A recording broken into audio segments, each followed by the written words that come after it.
we come on to how this device is working. Now, I've looked at the Bedini motor. Now, the Bedini motor,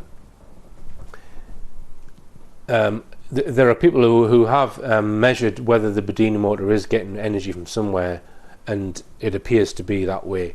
Now, the Bedini motor has two coils, one which pushes a wheel around, and the other one which charges a battery.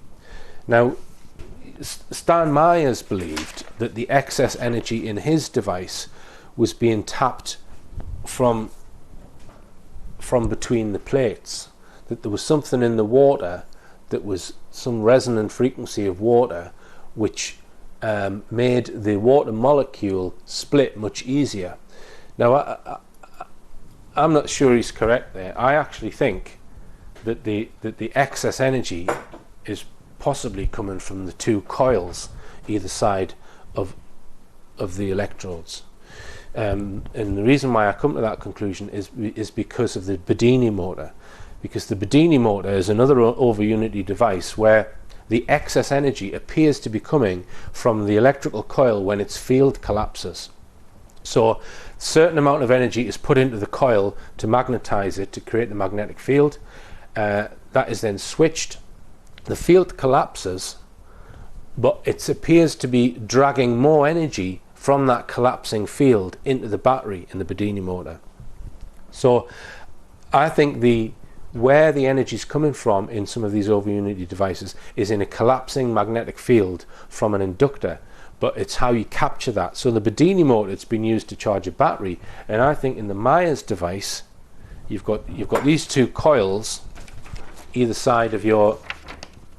I think the excess energy is being used to crack water. Alright?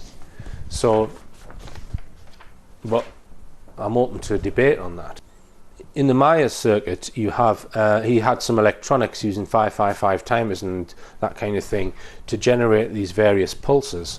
I'm actually using just a personal computer, and I've got it connected to I've got a digital output connected to the parallel port, which is driving an optocoupler which switches the thyristor on and off however I want it to. There's some software I've written on this PC. It's running on a DOS platform. It's Turbo C, which allows me, this is my control screen, I can generate those pulses, anything up to 80 kilohertz, that's 80,000 times a second pulses. They drive the thyristor, which is inside here. The output from that is run through these two coils into the cell and back around. Now, so let's just demonstrate that. So we've got mains coming in now. We turn the voltage up, so let's put it up to 70 volts. If I hit the number 1 key, that will start the pulses, so the thyristor will trigger and we'll get something on the scope. You see there, so this is the voltage signal across the actual cell,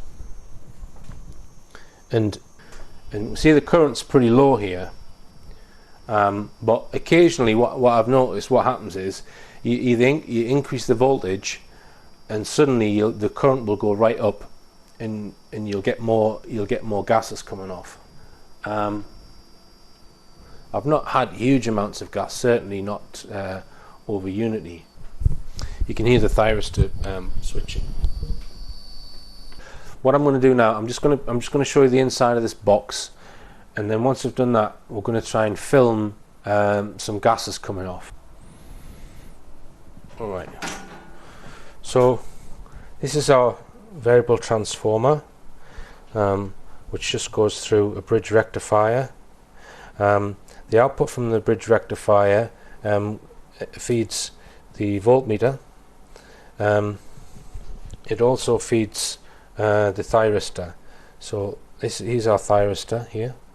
The output from the thyristor, you can see there it's got a diode, a reverse diode across it.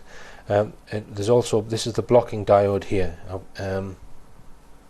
We've also got some protection on the input voltage, which we've got, I think it's a 5 amp trip, which is up in the front there, which is this thing here.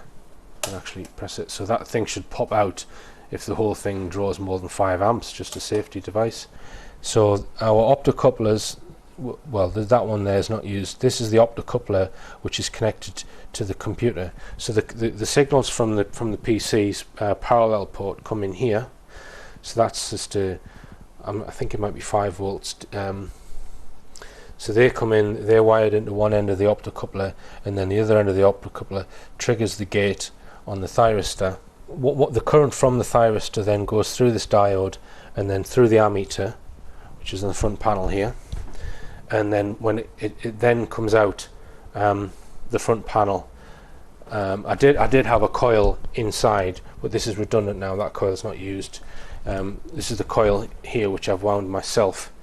It's a bifilar coil. In other words, there's actually 2 coils wound on the same core, and this apparently is one of the important things of the Myers device. So the current comes out, it goes well, it's through this copper wire here, through the coil, across the cell, and then back down. Now there's some debate over whether you wire the 2 coils in opposition or supporting each other. In other words, so that the fields are aligned. Now I've got them supporting each other. I've researched quite a bit of stuff on the internet, and I don't think you wire them such that the magnetic field in and out are against each other. I think that you have to do it so that they're supporting each other. We can have in this Tesco coffee jar, we can have a second cell in there, but I'm just using one at the moment. We've got an amp going through there now, 100 volts. We've got gases coming off there. Right, so we can see there we've got the voltage is 100 volts. We've got just under 2 amps, so we're just under 200 watts. And you can see there's quite a lot of gas coming off. Now it will be a question of collecting that gas and measuring the volume and ask, well, is it higher than the 200 watts? Now, I'm not sure whether our pulsers are triggering this thyristor correctly, because you see the scope there, it's only been triggered once every mains cycle, and it should be, if you look at the Myers literature, they're triggering much faster than that. So I think there's a problem with the triggering, but that's just to demonstrate there that we've got hydrogen and oxygen coming off there. But skeptics would say that hydrogen and oxygen is just a result of bog standard electrolysis for the energy that's going in. But I wouldn't know until I've measured it. You see that the current there, in my opinion, is too high.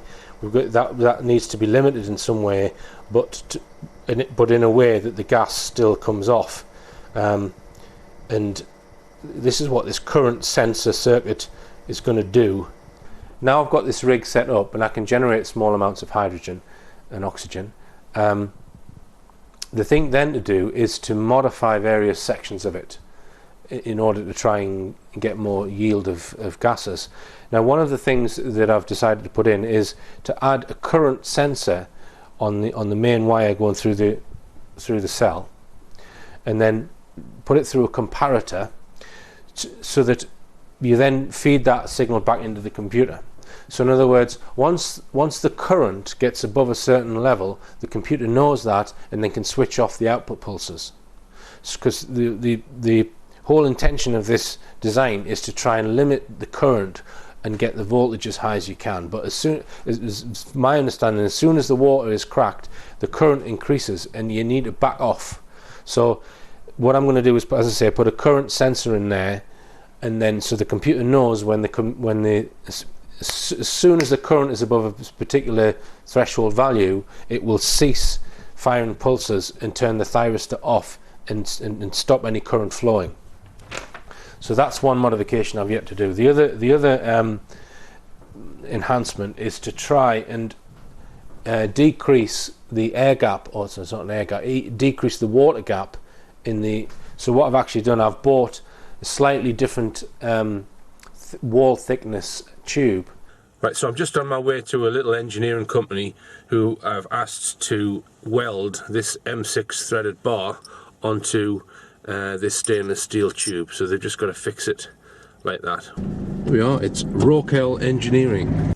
Right, I got two of these made. As you can see, they've made a good job of the weld, and charged me 10 quid for the two.